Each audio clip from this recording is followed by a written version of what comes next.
రాహుల్ గాంధీ ఒక నిరసన కార్యక్రమం చేస్తున్నాడు పార్లమెంట్లో.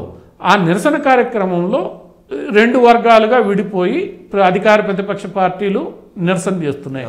సాధారణంగా ఇట్లాంటి సందర్భాల్లో కొంత తోపులాట అక్కడక్కడ జరుగుతుంది. కానీ మనుషులకి గాయాలయ్యేటట్లు, అది కూడా ఎంపీలు గాయాలయ్యేటట్లు పార్టీ నాయకులు, అంటే అత్యున్నత స్థాయిలో ఉన్న పార్టీ నాయకులు ప్రవర్తించడం అంటే ఇది ఒక రకంగా పన్నుకి సమానంగా ఈయనకు కూడా అసహనం వచ్చేసింది. నేనేం చేయలేకపోతున్నా, నాకు 99 సీట్లు వచ్చినా వీళ్ళేమీ తగ్గట్లేదు, నాకు 99 సీట్లు తీసుకొచ్చినా నేను మోడీని ఇబ్బంది పెట్టలేకపోతున్నా, హర్యానాలో ఓడిపోయా, మహారాష్ట్రలో ప్రజలు ఓడిచ్చేశారు, నాకేదో ప్రజలు బ్రహ్మరథం పడదామంటే రోజుకు ఒక రాష్ట్రం నేను ఓడిపోతున్నానన్న అసహనం రాహుల్ గాంధీలో ఏదైతే ఉందో, ఈరోజు పన్ను చూపిస్తున్న అసహనం రాహుల్ గాంధీలో కనిపిస్తోంది. అంటే ఓవరాల్గా చూసినప్పుడు గత 4-5 ఏళ్లుగా అమెరికాలో ఈ డెమోక్రాట్లు అధికారంలోకి వచ్చిన తర్వాత ఈ ఎకోసిస్టమ్ ఏదైతే ఉందో, డీప్ స్టేట్ ఎకోసిస్టమ్, వాళ్ళు ఏమేం చెయ్యాలనో జాతీయవాదుల్ని, నేషన్ ఫస్ట్ అనే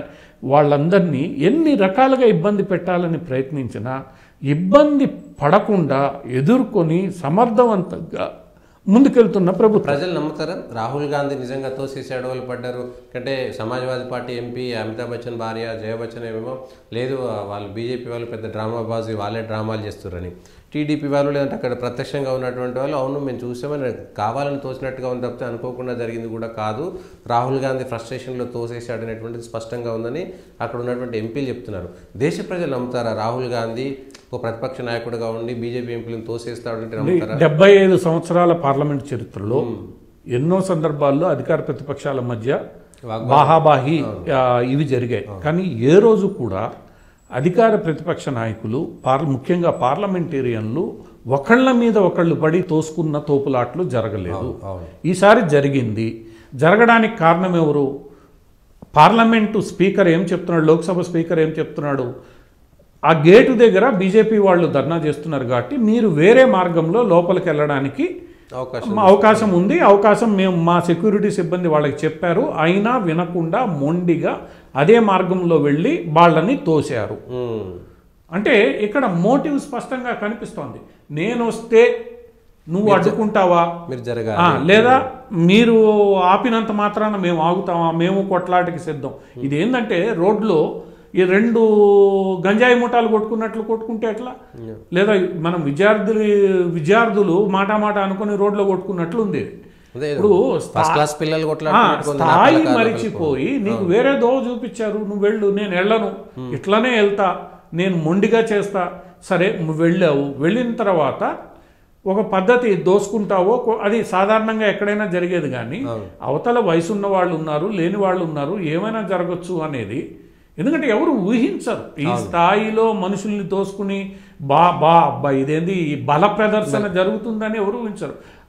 ఆ ఊహించని క్రమంలో నువ్వు బల ప్రదర్శన చేసేసరికి నీ అసహనాన్ని ప్రయోగిస్తూ, పాపం ఆయన 70 ఏళ్ల వయసు ప్రతాప్ సారంగి, ఆయనకి పెద్దగా ఈ బల ప్రదర్శనలు ఇవన్నీ, ఆయన ధర్నాలు తెలియని వాడు, పని చేసుకునే వ్యక్తి, అది కూడా ట్రైబల్స్ మధ్యలో, ఆయన తలబయలింది. ఇప్పుడు నువ్వు సరే నువ్వు తోసుకుపోవాలనుకున్నావు, కానీ కారణం నువ్వే కదా, నీకు వేరే మార్గం చూపించారు. అంటే ఇదంతా కూడా ఒక రకమైన అసహనంతో, నేనేం చేయలేకపోతున్నానన్న అసహనంతో, నాకేదో దొరికేసింది, దీన్ని పట్టుకొని నేను ఎల్లాడతాము, నేను ప్రభుత్వాన్ని నిలదీసేస్తానన్న ఆతృతతో నువ్వు చేసిన ప్రయత్నం. ఇది వీళ్ళందరిలో కనిపిస్తోంది. ఈరోజు మనకి అమెరికాకు రేపు కొత్తగా కాబోయే FBI డైరెక్టర్ ఎవరైతే ఉన్నారో ఆయన ఒక స్టేట్మెంట్ ఇచ్చాడు, పటేల్. ఏమని ఇచ్చాడు? యుక్రెయిన్కి వెళ్తున్న నిధులు ఏవైతే ఉన్నాయో, ఈరోజు కోట్లాది డాలర్లు బిడెన్ ఇస్తున్నాడో, ఆ నిధులు ఎలా వినియోగం అవుతున్నాయి అన్న దాని మీద నేను ఎంక్వైరీ చేస్తాను అన్నాడు. దేనికి ఆ నిధులు ఇచ్చారు, ఆ నిధులు అందుకు ఉపయోగించబడుతున్నాయా లేదా, ఎందుకు ఆ సందేహం వచ్చింది? ఇప్పుడు ఇక్కడ సోనియా గాంధీ గారు ఒక సంస్థకి ఉపాధ్యక్షురాలు, కో ప్రెసిడెంట్. ఆ సంస్థ ఏంది? భారతదేశానికి వ్యతిరేకంగా పనిచేస్తున్న సంస్థ. ఎందుకు భారతదేశానికి వ్యతిరేకంగా పనిచేస్తున్న సంస్థ అని అంటాం? ఆ సంస్థ కాశ్మీరు వేర్పాటువాదాన్ని సమర్థిస్తోంది. భారతదేశం అనుకూల సంస్థ కాదు, ప్రోత్సహిస్తోంది, డబ్బులు ఇస్తోంది. దానికి నువ్వు కో ప్రెసిడెంట్ అంటే దాని అర్థం ఏంటి? ఇప్పుడు ఇక్కడ సింపుల్గా మనం ఒకటే ఆలోచించాలి, ప్రజలు కానీ ఎవరైనా కానీ ఆలోచించాల్సింది ఏంటంటే కాశ్మీరు మనది అనేది పివి నరసింహరావు గారు ఆయన హయాంలో, ఆ తర్వాత వాజ్పేయి గారి హయాంలో ఒక తీర్మానం చేశారు లోక్సభలో. మన బౌండరీల్ని మనము సురక్షితంగా కాపాడుకుంటాం, అవి వెనక్కి తీసుకొస్తామని పివి నరసింహరావు గారి హయాంలో చేశారు, తర్వాత కూడా చేశారు. దాన్ని నువ్వు అంగీకరించని సంస్థతో నువ్వు ఒక ప్రతిపక్ష అతిపెద్ద పార్టీకి అధ్యక్షురాలుగా ఉంటూ ఇంతకాలం ఈరోజు పార్లమెంట్ సభ్యురాలుగా ఉంటూ నువ్వు నీ పార్టీ చేసిన తీర్మానాన్ని ఇంకొక పార్టీ చేసిన తీర్మానం, అది భారతదేశ సమగ్రతను కాపాడతామని చేసిన తీర్మానాన్ని వ్యతిరేకించే సంస్థకి నువ్వు ప్రెసిడెంట్గా ఉంటే ఆ వాస్తవం బయటకు వస్తే ప్రజలు నమ్మకుండా ఉంటారా? అంటే మీకేమైపోయిందంటే ఈరోజు వాస్తవాలన్నీ, మీరు ఇన్ని రోజులు ఆడిన ఆటలన్నీ, మీరు దాచిపెట్టిన సత్యాలన్నీ, మీరు భారతదేశానికి వ్యతిరేకంగా చేస్తున్న కుట్రలు అనే పదాన్ని నేను వాడతా ఇక్కడ, ఎందుకంటే కుట్రలు వీళ్ళు. ఎందుకు నువ్వు కో ప్రెసిడెంట్, నువ్వు ఎందుకు అక్కడ ఆ రోజు ఆ సంస్థలో ఒకవేళ నిన్ను ఉండమన్నారే అనుకో, ఈ తీర్మానానికి నేను అంగీకరించను, కాశ్మీర్ భారత్లో అంతర్భాగం అని చెప్పు. నువ్వు చెప్పావా లేదా? గొప్పది కాదు కదా, నువ్వు కో ప్రెసిడెంట్గా ఉన్న చోట అది చెప్పాలి.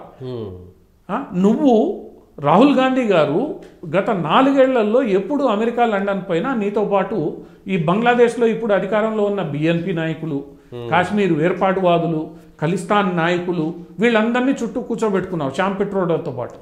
రకరకాల ఫోటోలు ఈరోజు దేశవ్యాప్తంగా అందరికీ అందుబాటులో ఉన్నాయి. అంటే వీళ్ళందరినీ నువ్వు ఎందుకు ఎంకరేజ్ చేస్తున్నావు? నువ్వు చెప్పలేవా? ప్రజాస్వామ్యం కూనీలో పడిపోతోంది అంటున్న రాహుల్ గాంధీ గారు దేశ సార్వభౌమత్వాన్ని కూనీ చేస్తూ ఉంటే నువ్వు ఇలా కూనీ చేస్తున్నావన్న ఆధారాలతో సహా భారతీయ జనతా పార్టీ పార్లమెంటు సభ్యులు 3, సంపత్ పాత్ర, వాళ్ళు మిగతా 2 లోక్సభ ముందు, రాజ్యసభ ముందు ఉంచితే ఆ అసహనానికి మేమేమీ చేయలేకపోతున్నామన్న ఆక్రోశంతో, ఆవేదనతో మీరు ఈరోజు పాపం ప్రతాప్ సారంగిని తలవాలగొట్టారు. ఒక మహిళా శాసనసభ్యురాలు, ఆమె కూడా గిరిజన మహిళా శాసనసభ్యురాలు, పార్లమెంట్ సభ్యురాలు, ఆమెని మీరు దోసేశారు. ఒక మహిళని నువ్వు చేతులతో పెట్టి దోయాల్సిన అవసరం ఏముంది? బెదిరించాల్సిన అవసరం ఏముంది? కొంతన్నా సభ్యత ఉండాలి. రాహుల్ గాంధీ ఆ తర్వాత ఏమైంది? సారంగికి దెబ్బ తగిలిందని తర్వాత బీజేపీ పార్లమెంట్ సభ్యులు రాహుల్ గాంధీని పట్టుకొచ్చారు. ఏం జరిగిందో చూడు నువ్వు ఇక్కడ, నువ్వు చేసిన పని వల్ల అని.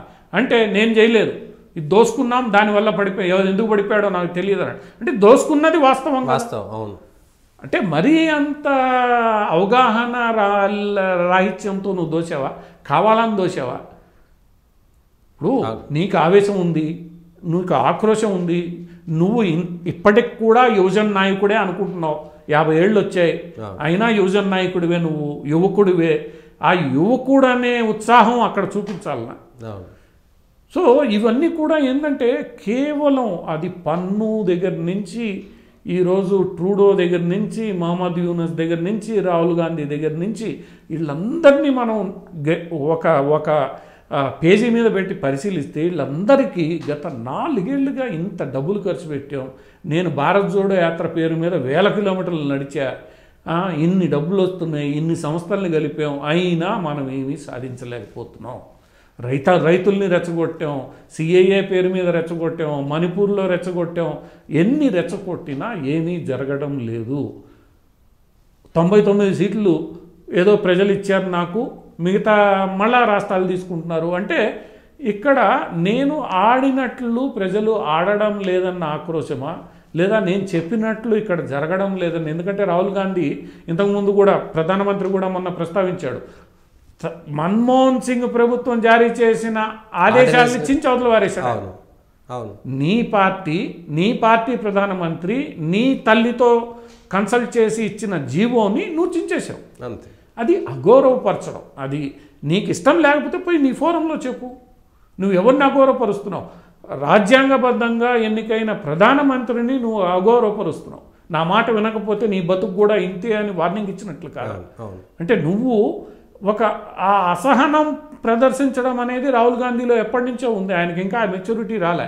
ఈరోజు అదే అసహనాన్ని ఆయన ప్రదర్శించాడు. ఆ ప్రదర్శన కారణం అక్కడ ప్రతి ఒక్కళ్ళు ఈరోజు ఈ డీప్ స్టేట్ నెట్వర్క్లో భాగంగా ఎవరైతే ఉన్నారో వాళ్ళందరికీ ఈరోజు అర్థం కాని విషయం ఏంటంటే ట్రంప్ ఎట్లా గెలిచాడు, మోడీ ఎట్లా గెలిచాడు.